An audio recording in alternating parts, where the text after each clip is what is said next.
Good morning everyone. দেখো সকাল সকাল চলে এসেছে, দেওয়ার আমাকে ভিডিও করতে দেবে না বলে জ্বালাতন করছে। এরপর আমি সেটাফেলের এই ক্লিনজারটা দিয়ে মুখটাকে ভালো করে ফ্রেশ করে দিলাম। এই ফেস ওয়াশটা দারুণ। আর আজকে আমি ভাজছিলাম লুচি। লুচিটা মোটামুটি ভাজা শিখেছি, কিন্তু প্রথমে এগুলো একটু শক্ত শক্ত হচ্ছিলো, তারপরে এগুলো একটু নরম নরম হয়েছে, ঠিকঠাক চলে যাওয়ার মতো। তারপরে আবার একটু স্কিন কেয়ার করে নিচ্ছি, কারণ পুজোর সামনে আর আমার স্কিনটার অবস্থা খুবই খারাপ হয়ে যাচ্ছে।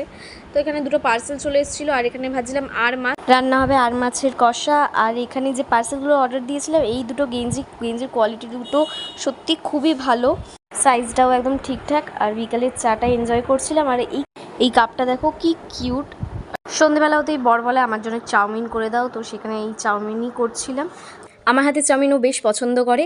আর সন্ধেবেলায় চলে এসেছিলো, মিশো থেকে অর্ডার করেছিলাম এই মানি প্ল্যান্টগুলো আয়নাটাকে একটু সাজানোর জন্য। আমি এতটাই খামখেয়ালি, তোমরা দেখো আমি রেডি হয়েছি বাইরে একটু বেরোবো বলে, ঘুরতে বেরোবো বলে, বাট আয়নাটা ফাঁকা ফাঁকা লাগছিলো বলে আমি এই কাজটা এখনই করতে বসে গেছি। আর এখন তো আমার শরীর একদমই ভালো যাচ্ছে না, তাই ওষুধ খেয়েই আমাকে দিন কাটাতে হচ্ছে।